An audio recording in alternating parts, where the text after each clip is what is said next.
Students మనము ఇంతకుముందు క్లాస్లో శుద్ధి కీజీ అనేటువంటిది చెప్పుకుంటూ ఉన్నాము.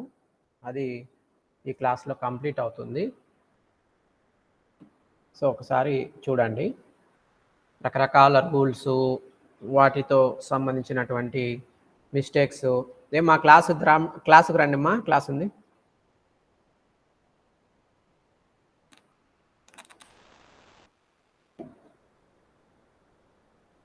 ఓకే, రకరకాల వ్యాకరణ నియమాలు, వాటిని ఉపయోగిస్తూ మనము ఈ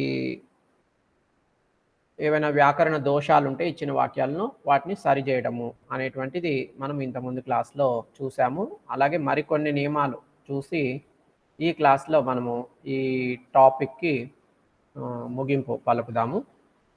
సో ఏంటి ఎలా అనేది ఒకసారి పరిశీలించి చూద్దాం. సో ముందుగా మీకు ఒకటి షేర్ చేస్తాను, స్క్రీన్ షేరింగ్.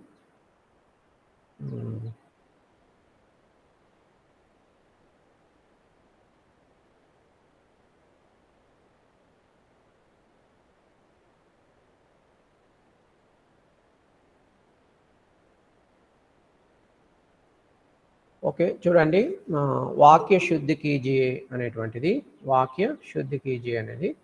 సో ఈ వాక్య శుద్ధి కీజియే అని ఇచ్చారు కదా. సో ఇందులో మనకు ఉదాహరణలు ఉన్నాయన్నమాట. వాక్య శుద్ధి కీజియే అనేటువంటి దాంట్లో మనకు రకరకాల ఉదాహరణలు కనిపిస్తాయి. సో పైన అంటే మొదటి సెంటెన్స్ వచ్చి ఏమిటి అని అంటే, మొదటి సెంటెన్స్ వచ్చి రాంగ్ ఉంటుందన్నమాట. ఓకే, अशुद्ध वाक्य या गलत वाक्य होंगे पहली पंक्ति. ओके, और उसके नीचे जो वाक्य या पंक्ति होती है वह शुद्ध वाक्य या शुद्ध पंक्ति होती है. तो పైన వచ్చి రాంగ్ సెంటెన్స్ ఉంటుంది, కింద వచ్చి దాన్ని కరెక్ట్ చేసిన తర్వాత వచ్చేటువంటి సెంటెన్స్ కింద ఉంటుందన్నమాట. ఓకే సార్ సెంటెన్స్ కనపడలే సార్ స్క్రీన్ మీద ఏం కనిపించలేదా? కనపడలేదు సార్, బ్లాక్ కలర్ గా ఉంది. ఓకే ఓకే సరే సరే, ఇప్పుడు చూడండి, ఇప్పుడు కనిపిస్తుందా? కనిపిస్తుంది సార్, ఇప్పుడు కనిపిస్తుంది. ఓకే కనిపిస్తుంది సార్. సరే సరే సరే సరే, ఒక్క నిమిషం. నేను ఇది ఫోటో తీసుకోవడానికి స్క్రీన్ కొద్దిగా చేంజ్ చేసినప్పుడు మీకు ఏం కనిపించటం లేదు, మరి ఇప్పుడు ట్రై చేస్తాను. ఓకే ఒక్క నిమిషము. సో ऊपर एक पंक्ति और नीचे एक पंक्ति होती है. दोनों में, ऊपर और नीचे वाले दोनों पंक्तियों में एक पंक्ति जो है सही होती है और दूसरे पंक्ति जो है गलत होती है. ठीक है, तो आपको क्या करना है कि पहली पंक्ति में क्या गलती है वह देखना है और देखे उस गलती को सुधारना है या शुद्ध करना है. जैसा कि देखिए पहली पंक्ति क्या है, आप एक बार यहाँ से देखेंगे. 6th सीता ने 4 आम खाया. ओके, यहाँ से देखिए, कल मैं ये उदाहरण आपको समझा रहा था, तो आप ऐसा कीजिए कि सीता ने फ्रॉम 6th एग्जाम्पल आप देख सकते हैं. 6వ ఉదాహరణ నుంచి చూడండి, సీతానే 4 ఆమ్ ఖాయా అని సెంటెన్స్ ఉంది. ఓకే, సో ఈ సెంటెన్స్ వ్యాకరణం ప్రకారం చూస్తే రాంగ్ ఉందన్నమాట. ఎందుకు అనేది మనం కింద మనకు కరెక్ట్ సెంటెన్స్ ఇచ్చారు, దాంతో కంపేర్ చేసి చూస్తే మీకు తెలుస్తుంది. ఏమిటి చూడండి జాగ్రత్తగా. సో సెంటెన్స్ ఫస్ట్ ఏ కాలంలో ఉంది అంటే భూతకాలంలో ఉంది, ఒకటి. రెండవది, భూతకాలంలో వాక్యం ఉన్నప్పుడు అప్పుడు ఏమవుతుందంటే కర్తతో పాటు నే ప్రత్యయం రావాలి. సో కర్తతో పాటు నే ప్రత్యయం వచ్చింది. సో కర్తతో పాటు నే ప్రత్యయం వచ్చిన తర్వాత క్రియ అనేటువంటిది కర్మ యొక్క లింగ్ మరియు వచనాన్ని బట్టి ఉండాలి లేదా మారుతుంది అనేది నియమం అన్నమాట, వ్యాకరణ నియమం. సో క్రియ ఏంటి ఈ వాక్యంలో కర్త సీత అయితే క్రియ వచ్చి ఖాయా అనేటువంటిది క్రియ. సో క్రియ ఏ లింగ్లో ఉంది, ఏ వచనంలో ఉంది ఫస్ట్ చూడండి. ఖాయా అనేటువంటిది పుంలింగు. ఓకే, వచనం వచ్చి ఏకవచనం. ఓకే, మరి ఈ వాక్యంలో కర్త క్రియ తెలిసింది. కర్మ ఏంటి, ఆమ్ అనేటువంటిది కర్మ. ఓకే, కర్మ ఏ లింగు ఏ వచనంలో ఉంది. ఓకే, ఆమ్ వచ్చి బహువచనం, తర్వాత పుంలింగ్. పుంలింగ్ బహువచనంలో కర్మ ఉంది, కానీ క్రియ చూస్తే పుంలింగ్ ఏకవచనంలో ఉంది. సో భూతకాలంలో క్రియ సకర్మకమైనప్పుడు కర్తతో పాటు నే ప్రత్యయం వస్తుంది. తర్వాత క్రియ యొక్క లింగ్ మరియు వచనం అనేటువంటిది కర్మ యొక్క లింగ్ మరియు వచనం బట్టి మారుతుంది అనే నియమం ప్రకారం చూసినప్పుడు ఇక్కడ తప్పు అనేది ఏంటో మనకు తెలుస్తోంది. క్రియ కర్మ యొక్క లింగ్ వచనం బట్టి మారలేదు కాబట్టి ఇది రాంగ్ అనమాట. సో కర్మ వచ్చి పుంలింగ్ బహువచనంలో ఉంది కాబట్టి క్రియను కూడా మీరు పుంలింగ్ బహువచనంలోకి మార్చారనుకోండి, అప్పుడు వాక్యం సరిపోతుంది. సో ఖాయా అనేది పుంలింగ్ ఏకవచనం అయితే దాని పుంలింగ్ బహువచన రూపం వచ్చి ఖాయే. ఓకే, सीता ने 4 आम खाए అని మార్చి రాశారంటే ఇది సరిపోతుంది. तो यहाँ जो उदाहरण मैं आपको दिखा रहा हूँ, इस उदाहरण में गलती क्या है आप एक बार ध्यान दीजिए. सीता ने 4 आम खाया.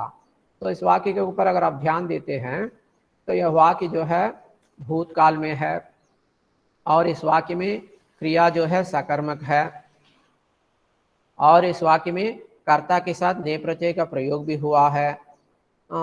लेकिन जब भूतकाल में कर्ता के साथ ने प्रत्यय आता है और क्रिया सकर्मक होती है तो तब क्या होना चाहिए, क्रिया के लिंग और वचन कर्म के लिंग और वचन के अनुसार बदल. यह व्याकरण का नियम है.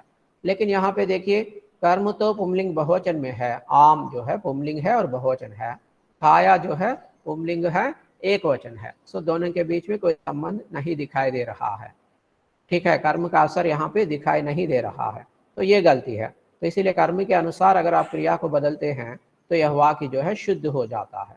तो सीता ने 4 आम खाए, खाया पुंलिंग एक वचन क्रिया है, इसे पुंलिंग बहुवचन में बदल, क्योंकि यहाँ पे क्रिया जो है कर्म के अनुसार बदलना चाहिए. कर्म जो है पुंलिंग बहुवचन में है तो इसीलिए क्रिया को भी पुंलिंग बहुवचन में बदलना है. खाए, खाया पुंलिंग एक वचन है तो इसका बहुवचन रूप है खाए. तो सीता ने 4 आम खाए. फिर देखिए रोटियां कौन बनाया, रोटियां कौन बनाया, इसमें गलती क्या है आप एक बार देखिए. रोटियां कौन बनाया, यह अशुद्ध वाक्य है. इसमें गलती क्या है, गलती ये है, पहले देखिए बनाया, बनाया इस क्रिया के ऊपर अगर आप ध्यान देते हैं तो इस क्रिया से आपको पता चलता है कि यह वाक्य जो है भूतकाल में है. तो वाक्य भूतकाल में अगर होता है तो क्या क्या आना चाहिए, कर्ता के साथ ने प्रत्यय आना चाहिए. ठीक है, जब क्रिया सकर्मक होती है तब कर्ता के साथ ने प्रत्यय आना चाहिए.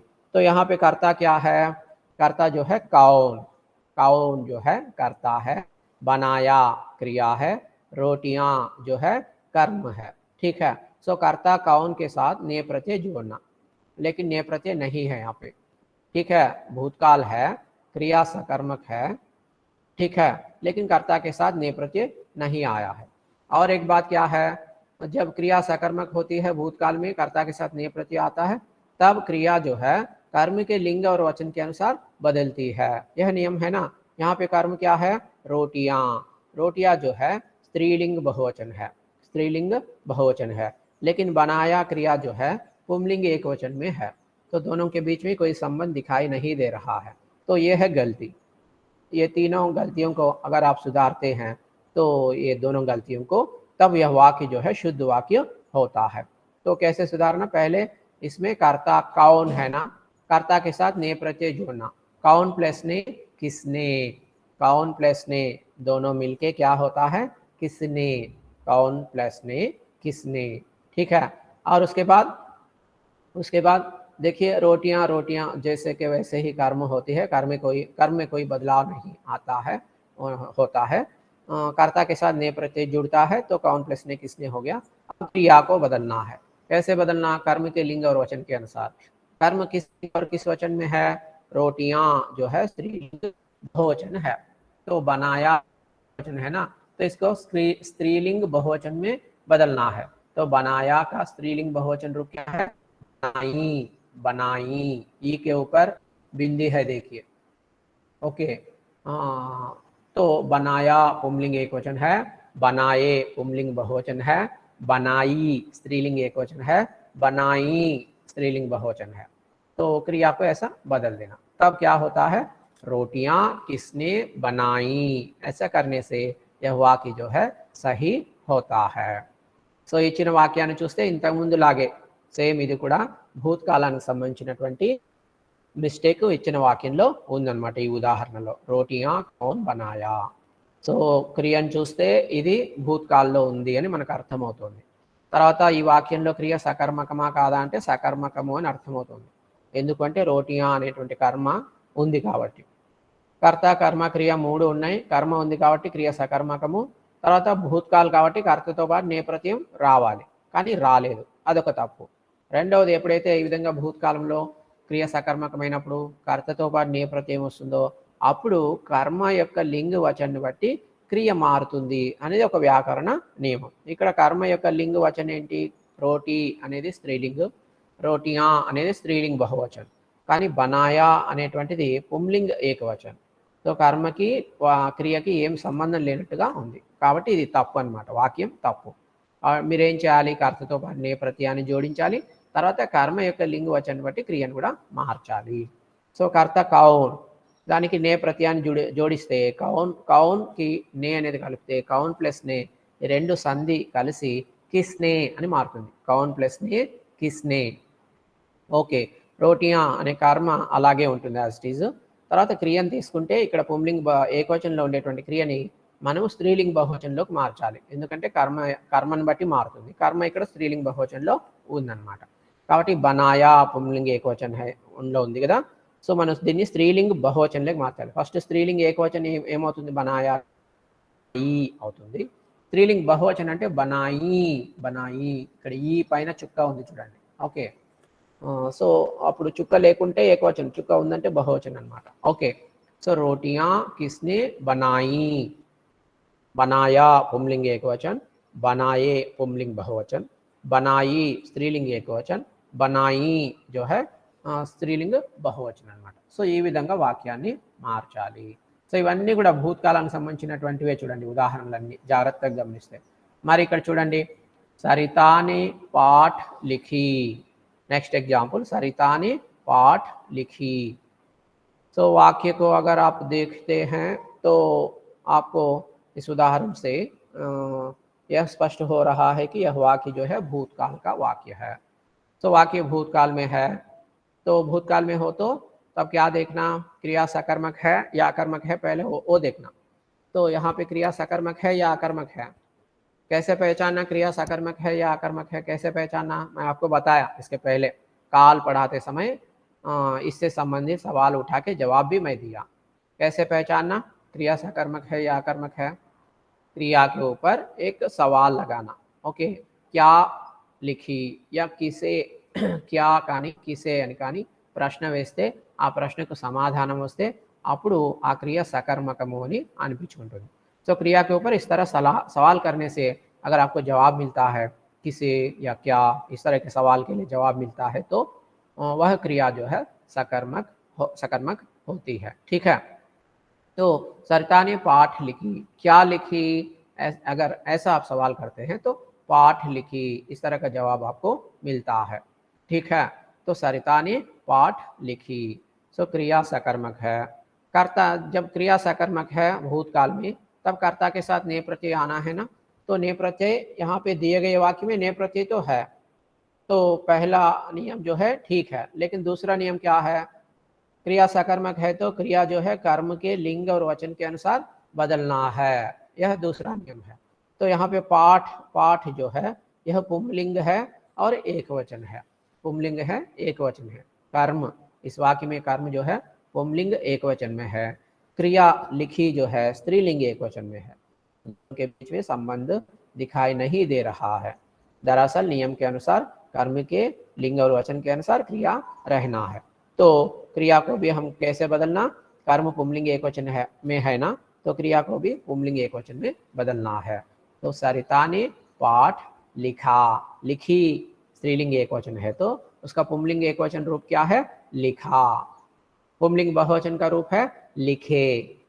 स्त्रीलिंग बहुवचन का रूप है लिखी, लिखी. तो ये 4 रूपों के ऊपर आप ध्यान दीजिए. यहाँ पे तो हम कर्म के लिंग और वचन के अनुसार बदल रहे हैं और कर्म तो पुंलिंग एक वचन में है, तो इसीलिए लिखी क्रिया के पुंलिंग एक वचन का रूप है लिखा. तो ఇప్పుడు మరి ఇంకొక ఉదాహరణ, ఇది కూడా ఇంతకుముందు చెప్పుకున్నట్టు లాంటిదే ఉదాహరణ చూడండి.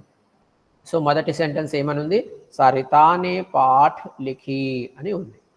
మరి ఈ వాక్యంలో తప్పేముంది ఒకసారి బాగా గమనిస్తే మీకు తెలుస్తుంది ఇందాక చెప్పుకున్న నియమం ప్రకారం. సో లిఖా, లిఖి, లిఖే ఈ విధమైనటువంటి క్రియలను చూస్తే మీకు ఏమర్థం కావాలి, వాక్యము భూతకాలంలో ఉంది అని అర్థం కావాలి. సో ఎప్పుడైతే భూతకాలంలో వాక్యం అనేటువంటిది ఉంటుందో అప్పుడు ఆ వాక్యంలో ఓకే క్రియ సకర్మకమైతే అంటే కర్మ కూడా ఉంటే క్రియతో పాటు అప్పుడు కర్తతో పాటు నేపథ్యం రావాలి, మొదటి రూల్ అన్నమాట. సో వాక్యం భూతకాలంలో ఉంది, క్రియ సకర్మకము ఎందుకంటే కర్మ, పాఠ్ అనేటువంటిది కర్మ. ఓకే తర్వాత అలా ఉన్నప్పుడు ఏమి, కర్తతో పాటు నేపథ్యం రావాలి. కర్త వచ్చి సరిత. కర్త అంటే ఎవరు, కర్మ అంటే ఎవరు, ఇవన్నీ ఆల్రెడీ ఇంతకుముందు నేను చెప్పాను మీకు.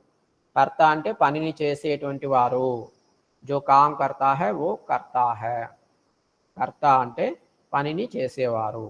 కర్మ అంటే ఆ పని యొక్క ఫలితం ఎవరి మీద అయితే పడుతుందో లేదా ఆ పనిని అనుభవించేటువంటి వారు. ఓకే క్రియ యొక్క అనుభవము ఓకే ఎవరి మీద అయితే దేని మీద అయితే పడుతుందో అది కర్మ అన్నమాట. క్రియ అంటే పనిని తెలియజేసేది. ఇవన్నీ ఇంతకుముందు చెప్పినటువంటి విషయాలే. ఓకే తో ఇక్కడ ఏంటి అంటే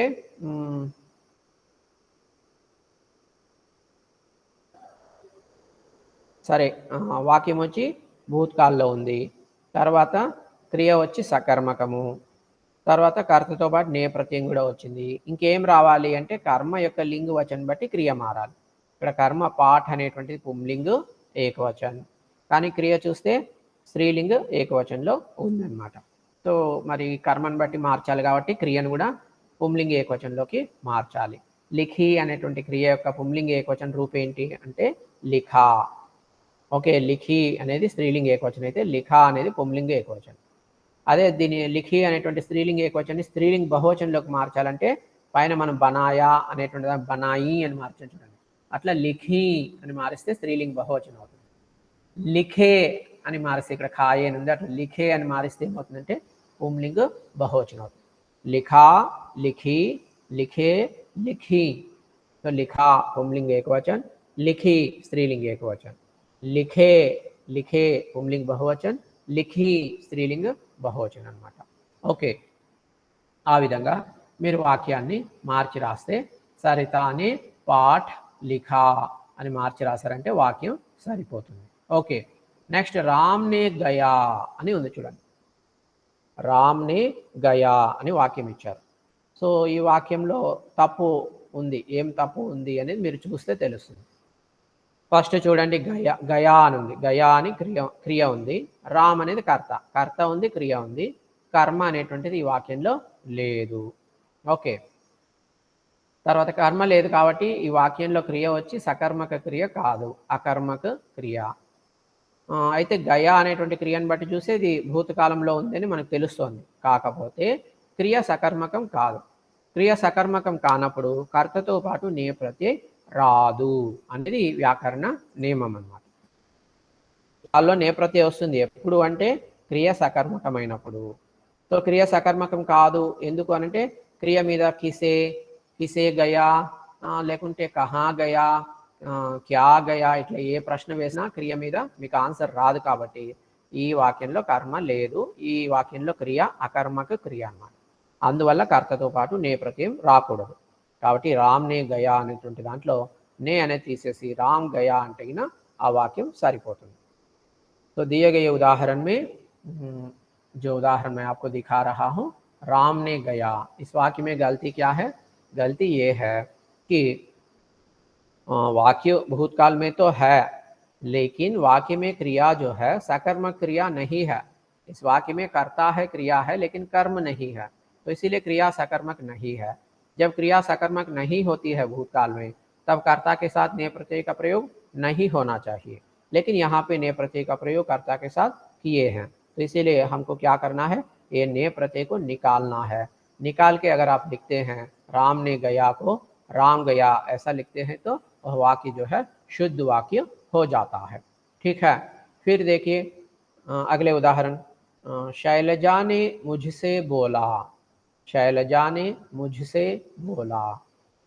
यह भी भूतकाल से संबंधित ओके जो नियम है, ने प्रत्यय से संबंधित जो नियम है, उन नियमों का अगर आप दिमाग में याद रखते हैं तो इस वाक्य में जो गलती है उस गलती को आप तुरंत पहचान लेते हैं। तो पहले वाक्य के ऊपर ध्यान दीजिए। शैलजा ने मुझसे बोला, बोला, बोली, बोले, इन क्रियाओं को देखने से हमको यह पता चलता है कि यह वाक्य जो है भूतकाल में है। क्यों भूतकाल में है? क्योंकि क्रिया रूप, भूतकाल के क्रिया रूप इसी तरह होता है, बोला, बोले, बोली, बोली। अगर वर्तमान काल में होता है तो बोलता, बोलते, बोलती ऐसा होता है। अगर भविष्य काल में हो तो क्रिया के रूप कैसे होता? बोलेगा, बोलूंगी, बोलेंगे, इस तरह होता है। तो बोला, बोले, बोली ये जो है भूतकाल के क्रिया रूप है, तो वाक्य भूतकाल में है। और इस वाक्य में कर्म है या नहीं पहले देखिए। शैलजा ने मुझसे बोला, किससे बोला? मुझसे बोला, तो कर्म है, कर्म है। तो क्रिया इस वाक्य में जो है सकर्मक क्रिया है, भूतकाल है, क्रिया सकर्मक। कर्ता के साथ ने प्रत्यय आना चाहिए, तो यहाँ पे कर्ता के साथ ने प्रत्यय भी आ गया। ठीक है। और उसके बाद क्या है? उसके बाद क्रिया जो है कर्म के लिंग और वचन के अनुसार बदलती है। यहाँ पे कर्म क्या है? मुझसे जो है कर्म है, इसके अनुसार क्रिया बदलना है। मुझसे इस शब्द से आपको यह पुंलिंग है या स्त्रीलिंग है यह स्पष्ट नहीं हो रहा है। ठीक है, पुंलिंग है या स्त्रीलिंग है, मैं जो है यहाँ पे पुंलिंग या स्त्रीलिंग स्पष्ट नहीं हो रहा है। ठीक है, तो गलती क्या है कि दरअसल आपको नए प्रत्यय के प्रयोग करने के नियम याद है तो ला, लग, बोल, भूल, सक, चुक इस तरह के 6 शब्दों में से कोई भी एक शब्द अगर वाक्य में रहता है तो तब हम नए प्रत्यय का प्रयोग नहीं करना है। ला, लग, बोल, भूल, सक, चुक। तो बोल, बोल देखिए, बोला, बोला इस क्रिया के मूल रूप है बोल, तो इस वाक्य में बोल है, बोल शब्द का प्रयोग हुआ है। तो बोल शब्द आया है तो इसीलिए वाक्य भूतकाल में होने पर भी यहाँ पे कर्ता के साथ प्रत्यय का प्रयोग नहीं होना चाहिए। तो इसीलिए हम यहाँ पे क्या करना है? ने प्रत्यय को, तो शैलजा ने निकाल के मुझसे बोला। तो यहाँ पे देखिए जब ने प्रत्यय निकाल देते हैं तब वाक्य में क्रिया के लिंग और वचन जो है कर्ता के अनुसार बदलती है। तो शैलजा मुझसे बोला, यहाँ पे कर्ता शैलजा जो है स्त्रीलिंग एक वचन है, बोला क्रिया जो है पुंलिंग एक वचन है। तो क्रिया जो है कर्ता के अनुसार, कर्ता के लिंग और वचन के अनुसार है, और कर्ता के लिंग और वचन क्या है? एक वचन है। क्रिया यहाँ पुंलिंग एक वचन में है ना, तो इसे हम स्त्रीलिंग एक वचन में बदलेंगे। तो बोला पुंलिंग एक वचन का रूप है तो इसका स्त्रीलिंग एक वचन रूप है बोली, बोला, बोली। लिंग बहुवचन रूप है बोले, स्त्रीलिंग बहुवचन रूप है बोली। ठीक है, इस तरह क्रिया के रूप जो है बदलती है, एक एक तरह के लिंग और एक एक तरह में क्रिया के रूप इस तरह बदलती है। तो हमको यहाँ पे स्त्रीलिंग एक वचन में बदलना है, तो बोला को स्त्रीलिंग एक वचन में बदलते तो बोली होती है। ठीक है, लिखते हैं शैलजा मुझसे बोली, तब यह वाक्य सही होती है। సో ఈ ఉదాహరణ మీరు జాగ్రత్తగా గమనిస్తే మరి మరొక నియమాన్ని గుర్తు చేసుకుంటే తప్పు అనేటువంటిది ఏంటి వస్తుంది. సో ఇచ్చిన వాక్యాన్ని చదవండి. శైలజాని ముజ్సే బోలా, ఈ బోలా, బోలే, బోలి, బోలి ఇటువంటి క్రియలు చూస్తే ఇవి భూతకాలంలో ఉన్నాయి, ఈ వాక్యం భూతకాలంలో ఉంది అనేది స్పష్టమవుతుంది. ఇది వర్తమాన కాలంలో ఉంది అని ఎందుకు అనుకోకూడదు అని మీరు ప్రశ్న వేయచ్చు. అది మీకు తెలియాలంటే క్రియారూపం ఏ విధంగా ఏ కాలంలో మారుతుంది అనే దాని మీద మీకు ఒక అబ్జర్వేషన్ అనేది ఉండాలి. వర్తమాన కాలంలో అయితే క్రియారూపం ఎలా మారుతుంది? బోల్తా, బోల్తే, బోల్తి, ఓకే, ఈ విధంగా మారుతుంది. అదే భవిష్యత్ కాలంలో ఎందుకు లేదు ఈ క్రియారూపం? ఇది భవిష్యత్ కాలం అనుకోవచ్చు కదా అని మీరు అడగచ్చు.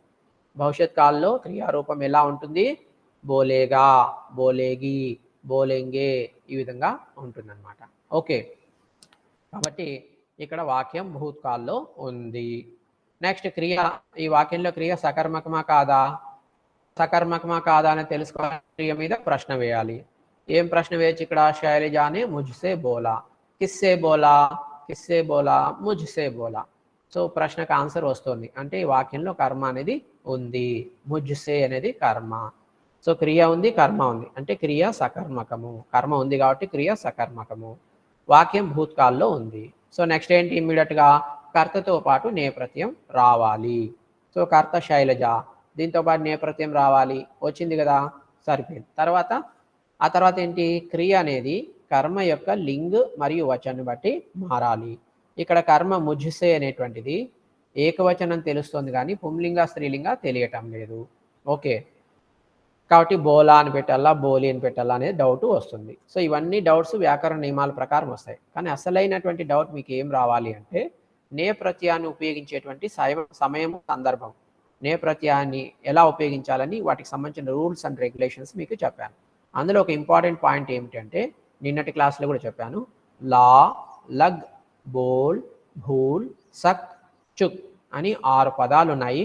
ఈ 6 పదాల్లో ఏ ఒక్క పదం వాక్యంలో వచ్చినా, భూతకాలపు వాక్యంలో ఏ ఒక్క పదం వాక్యంలో వచ్చినా, అంటే ఏ ఒక్క క్రియాపదం వాక్యంలో వచ్చినా ఆ వాక్యంలో నే ప్రత్యయం అనేటువంటిది రాకూడదు లేదా ఉపయోగించకూడదు కర్తతో పాటు అనేది వ్యాకరణ నియమం. లా, లగ్, బోల్, భూల్, సక్, చుక్ అని ఈ 6 కూడా ఏంటంటే క్రియ యొక్క మూల రూపాలు. ఈ 6ఇంట్లో ఏ ఒక్క క్రియా మూల రూపము వాక్యంలో కనిపించినా ఆ వాక్యంలో కర్తతో పాటు నే ప్రత్యయం రాదు. ఆ వాక్యం భూతకాల్లో ఉన్నా సరే, ఓకే, క్రియ సకర్మకమైనా సరే. మరి ఈ వాక్యంలో మనకి బోలా అనేటువంటి క్రియ యొక్క మూల రూపం ఏంటి? బోల్. సో లా, లగ్, బోల్, భూల్. బోల్ అని ఉంది చూడండి, ఆ బోల్ ఇక్కడ మనకి కనిపిస్తుంది. కాబట్టి వాక్యం భూతకాల్లో ఉన్న క్రియ సకర్మకమైన కర్తతో పాటు నే ప్రత్యయం రాకూడదు అనే నియమం ప్రకారము శైలజానే అనే దాన్ని మనం శైలజ అని మారుస్తాము. మార్చి శైలజ ముజ్సే బోలి. క్రియ చూడండి, ఇప్పుడు క్రియ ఎలా మారుతుంది? నే ప్రత్యయం ఉన్నప్పుడు మాత్రమే క్రియ కర్మని బట్టి మారుతుంది. ఓకే, కర్తతో పాటు నే ప్రత్యయం వచ్చినప్పుడు క్రియ అనేది కర్మ యొక్క లింగ వచనం బట్టి మారుతుంది. ఎప్పుడైతే కర్తతో పాటు నే ప్రత్యయం లేదనుకోండి, కర్తతో పాటు నే ప్రత్యయం రాలేదనుకోండి, అప్పుడు క్రియ కర్తను బట్టి మారుతుంది. ఓకే, ఈ రూల్ బాగా గుర్తుపెట్టుకోవాలి. సో ఇక్కడ బోలా అనేటువంటి క్రియ పుంలింగ్ ఏకవచనంలో ఉంది. బట్ ఇక్కడ కర్త ఏంటి? శైలజ. మనం రాసేటువంటి వాక్యంలో కర్త శైలజ. ఓకే, సో కర్త వచ్చి స్త్రీలింగ ఏకవచనంలో ఉంది, క్రియ ఏమో పుంలింగ ఏకవచనంలో ఉంది. సో రెండు కరెక్ట్ కాదు కదా, క్రియ కర్తని బట్టి మారుతుంది కదా నే ప్రత్యయం లేనప్పుడు. కాబట్టి కర్త స్త్రీలింగ ఏకవచనంలో ఉన్నప్పుడు క్రియను కూడా స్త్రీలింగ ఏకవచనంలోకి మార్చాలి. బోలా అనేది పుంలింగ ఏకవచనం అయితే దాని స్త్రీలింగ ఏకవచన రూపం వచ్చి బోలి, బోలా, బోలి. ఓకే, బోలా పుంలింగ ఏకవచన్, బోలి స్త్రీలింగ ఏకవచన్. బోలే పుంలింగ బహువచన్, బోలి, బోలి లీ పైన చుక్క పెడితే అది స్త్రీలింగ బహువచనం. ఓకే, ఇక్కడ రావాల్సింది వచ్చి కర్త స్త్రీలింగ ఏకవచనం కాబట్టి బోలాని బోలి మార్చారంటే శైలజ ముజ్సే బోలి అని రాశారంటే వాక్యం సరిపోతుంది. ఓకే, సో ఇట్లా మనం ప్రతి వాక్యాన్ని కూడా వ్యాకరణ నియమాల ప్రకారం చెక్ చేసుకొని ఓకే మనము వాక్యాన్ని సరి చేసుకుంటూ వెళ్ళామంటే మనకు ఈ శుద్ధి కీజీ అనేటువంటిది ఈజీగా ఉంటుందన్నమాట. ఓకే, సులభంగా అర్థమవుతుంది. సరే, మరికొన్ని ఉదాహరణలు చూద్దాం. సో నెక్స్ట్ చూడండి, राधा का पति का नाम बताओ, राधा का पति का नाम बताओ। इस उदाहरण में गलती क्या है पहले पहचानिए।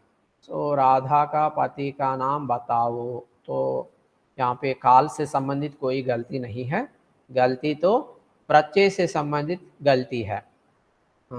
राधा का पति का नाम बताओ, ठीक है। पहला प्रत्यय क्या है? का प्रत्यय का प्रयोग किए हैं, राधा का पति ऐसा यहाँ पे है, तो यहाँ पे का प्रत्यय का प्रयोग नहीं होना चाहिए, राधा के बाद के प्रत्यय चाहिए। क्यों के प्रत्यय आना चाहिए? क्योंकि देखिए का, के, की ये तीनों जो है संबंध कारक में आने वाले प्रत्यय है। तो यहाँ पे राधा और पति इन दोनों के बीच में संबंध है, तो इसी संबंध का बोध कराने के लिए यहाँ पे बीच में कारक तो प्रत्यय तो आना ही चाहिए। का आना चाहिए, की आनी चाहिए या के आने चाहिए, इस तरह का संदेह जरूर आपको पैदा होगा। लेकिन यहाँ पे देखिए राधा और पति के बीच में आने वाले प्रत्यय के बारे में, तो यहाँ पे का है ना, का के बाद क्या है, पति। पति जो है पुंलिंग है। पहली बात तो पति पुंलिंग है, और दूसरी बात तो ये है पति जो है एक पति होने पर भी उनके प्रति आदर की भावना प्रकट करते हुए हम क्या करते हैं कि उस शब्द का प्रयोग बहुवचन में करते हैं। पति को आदर के पति के प्रति आदर की भावना प्रकट करते हुए पति शब्द का प्रयोग जो है बहुवचन में करते हैं। तो पति तब क्या होता है, पुंलिंग बहुवचन होता है। तो का, के, की, इन तीनों प्रत्ययों में पुंलिंग बहुवचन में आने वाले प्रत्यय कौन सा है, के। तो इसीलिए राधा के पति, राधा के पति। ठीक है, तो पति का नाम बताओ, राधा के पति का नाम बताओ, ऐसा अगर आप लिखते हैं तो यह वाक्य जो है सही होता है, शुद्ध होता है। ठीक है, సో మరి ఈ ఉదాహరణ చూడండి, రాధా కా పతి కా నామ్ బతాओ। సో ఈ వాక్యంలో తప్పేముంది అంటే మీరు జాగ్రత్తగా వాక్యాన్ని గమనిస్తే ఇందులో కాల్ సంబంధించినటువంటి మిస్టేక్ అయితే లేదు, భూత్ కాల్ అటువంటివి ఇంతకుముందు చెప్పుకున్నాం కదా, అటువంటి పొరపాట్లు అయితే ఇందులో ఏమీ లేవు। మరి ఎటువంటి మిస్టేక్ ఉంది ఈ వాక్యంలో అంటే విభక్తి ప్రత్యయాలు అంటాం కదా, ప్రత్యయ లేదా కారక్ అనేటువంటి దాంట్లో వచ్చేటువంటి ప్రత్యయ, ఆ ప్రత్యయని కరెక్ట్గా ఉపయోగించలేదేమో అని మనకి డౌట్ వస్తుంది। ఎందుకంటే రాధాకా పతి అని ఉంది చూడండి, ఇక్కడ రాధా పతి ఈ రెండింటి మధ్యలో కా అనేటువంటిది వచ్చింది। కా, కే, కి అని మూడు ప్రత్యయాలు సంబంధ కారక్లో వస్తాయి। ఓకే, ఇక్కడ రాధా పతి వీరిద్దరి మధ్య సంబంధాన్ని వ్యక్తం చేయడానికి కా, కే, కి ఈ మూడింట్లో ఏదో ఒక ప్రత్యయం రావాలి। ఇచ్చిన వాక్యంలో కా అని ఇచ్చాడు, కానీ కా అనేది కరెక్టా అనేది మనం ఆలోచించాలి। ఎందుకంటే ఈ కా తర్వాత ఉన్న పదం ఏంటి, పతి। ఆ పతి అనేటువంటిది ఏంటి, పుంలింగ్। తర్వాత పతి అనేటువంటిది పుంలింగు। 1 minute, 1 minute sir, hello sir చెప్పండి సార్।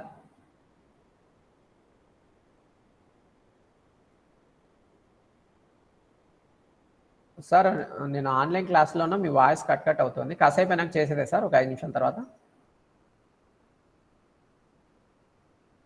సార్ మెయిల్ ఐడి పంపించాలి అంతేనా sir? Okay sir, okay okay sir, మీకు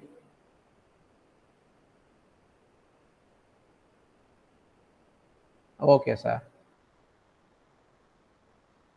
okay sir, okay sir, okay sir, okay sir, ఇప్పుడే పెడతా సార్, వాట్సాప్ పెడతాను చూడండి సార్।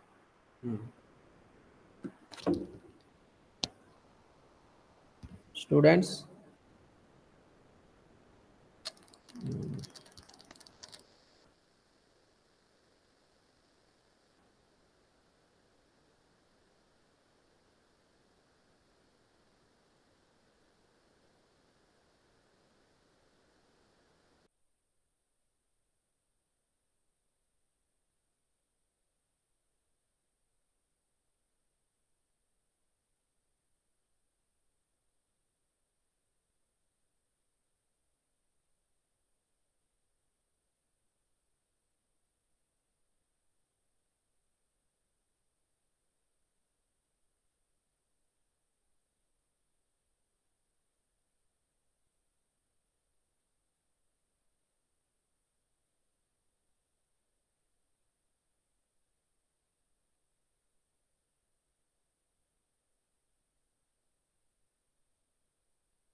స్టూడెంట్స్ కొద్దిగా మధ్యలో డిస్టర్బెన్స్, ఇంపార్టెంట్ వర్క్ అని చెప్పి టైం కూడా కావస్తుంది, ఇంకొక 5 నిమిషాలు ఉంది. సో ఈ 5 నిమిషాలు మళ్ళీ ఫోన్ వస్తే నేను అటెంప్ట్ చేయాలి, ఇంపార్టెంట్ కాల్ అనమాట. సరే, మరి మనం ఇందాక ఒక ఉదాహరణ చెప్పుకుంటూ ఉన్నాము. ఏమిటా ఉదాహరణ అంటే, ఒక్క నిమిషం.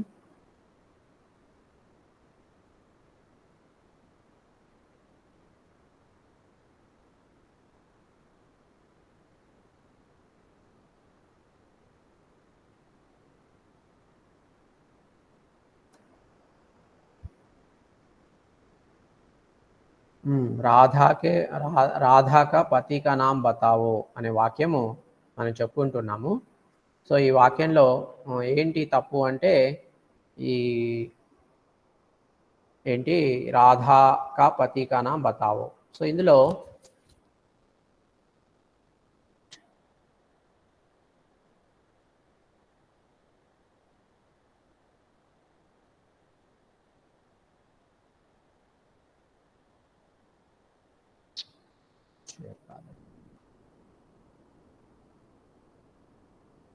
సో ఈ వాక్యంలో ఏంటి, రాధ మరియు పతి అని 2 పదాలు ఉన్నాయి.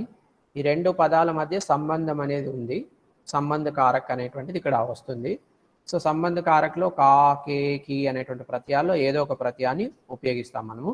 ఓకే, సో మరి ఏ ప్రత్యయం రావాలి, కా రావాలా, కే రావాలా, కీ రావాలా అనేటువంటి డౌట్ వచ్చినప్పుడు ఇక్కడ చూడండి, పైన ఇచ్చిన వాక్యంలో కా తర్వాత పతి అని ఉంది. పతి అంటే భర్త అని.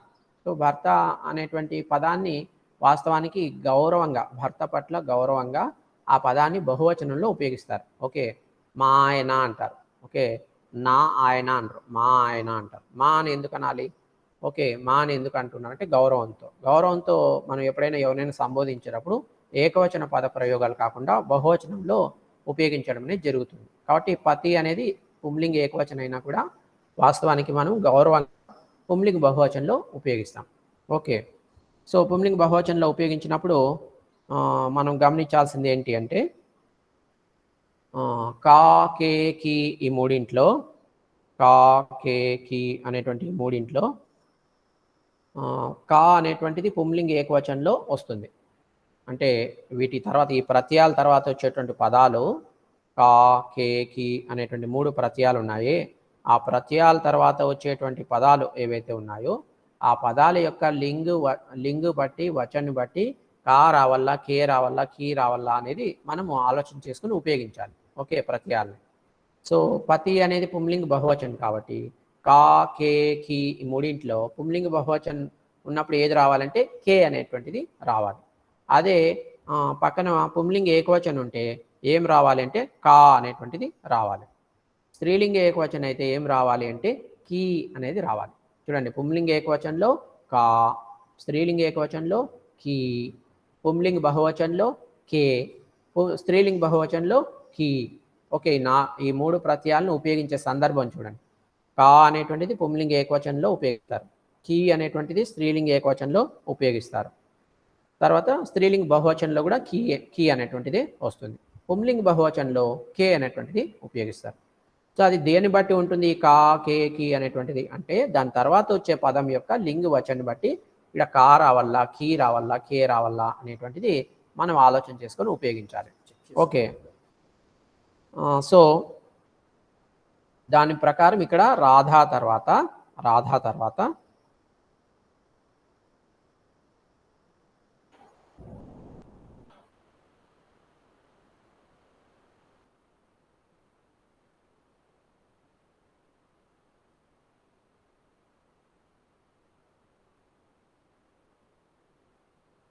రాధా తర్వాత కే అనేటువంటిది మనము కా బదులు కే అనేటువంటిది పెట్టామంటే ఓకే, సో అప్పుడు రాధాకే పతి కా నామ్ బతావో అని రాసామంటే వాక్యం సరిపోతుంది.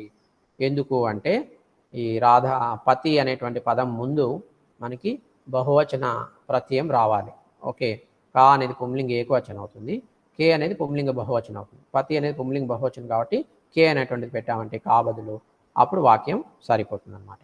ఓకే,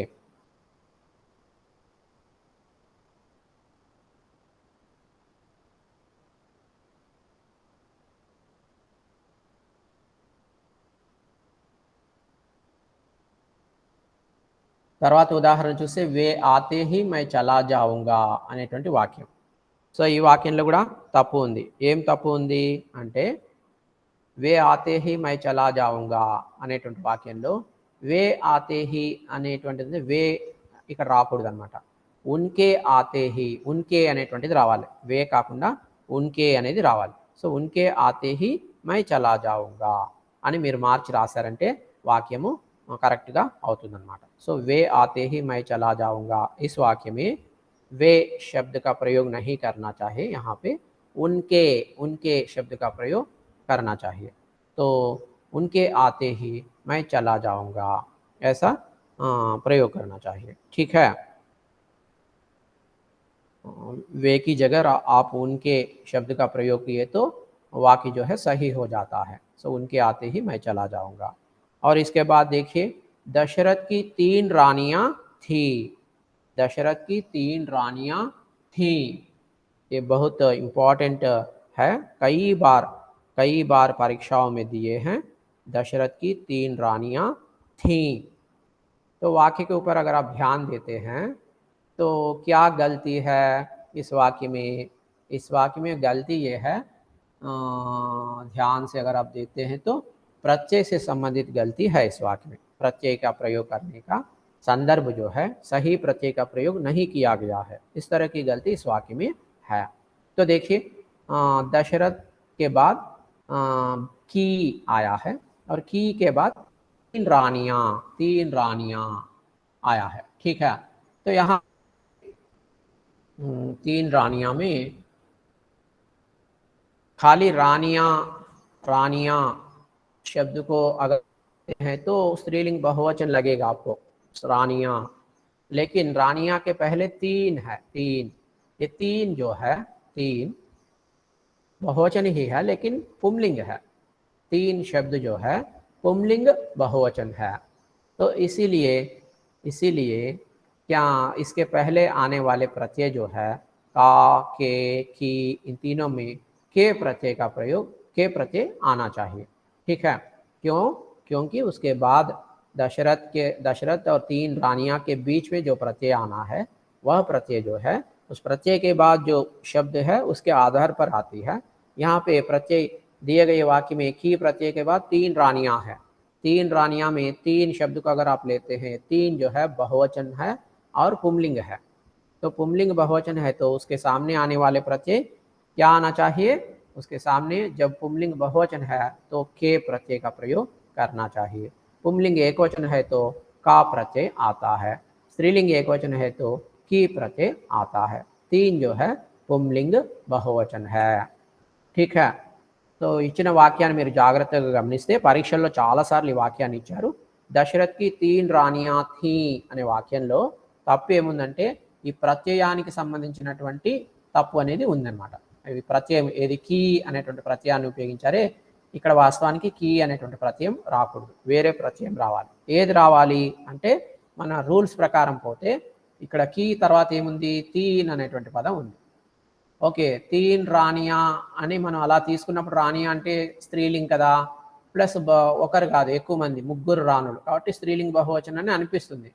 కానీ అది కరెక్ట్ కాదు. ఎందుకు అనంటే మన రాణి అనేది పక్కన పెట్టేసి ఓన్లీ 3 అనేటువంటి పదం తీసుకుంటే ఈ 3 అనేటువంటి పదము స్త్రీలింగ్ కాదు, పుంలింగ్. తర్వాత 3 అనేటువంటిది బహువచనం. 3 ఏకంటే ఏకవచనం, కానీ 3 అంటే బహువచనం, పుంలింగ్ బహువచనం 3 అనేటువంటిది. కాబట్టి దీని ముందు వచ్చేటువంటి ప్రత్యయము కా, కే, కీ, ఇంట్లో ఏం రావాలి అంటే కే అనేటువంటిది రావాలి. ఎందుకంటే కా అనేది పుంలింగ్ ఏకవచనం అయితే వస్తుంది, కే అనేది పుంలింగ్ బహువచనం అయితే వస్తుంది, కీ అనేది స్త్రీలింగ్ ఏకవచనం మరియు స్త్రీలింగ్ బహువచనంలో వస్తుంది. ఓకే, కాబట్టి దశరథ్కే 3 రానియా థీ అని మీరు రాశారంటే అప్పుడు సరిపోతుంది. ఓకే, వాక్యము కరెక్ట్గా ఉంటుందన్నమాట.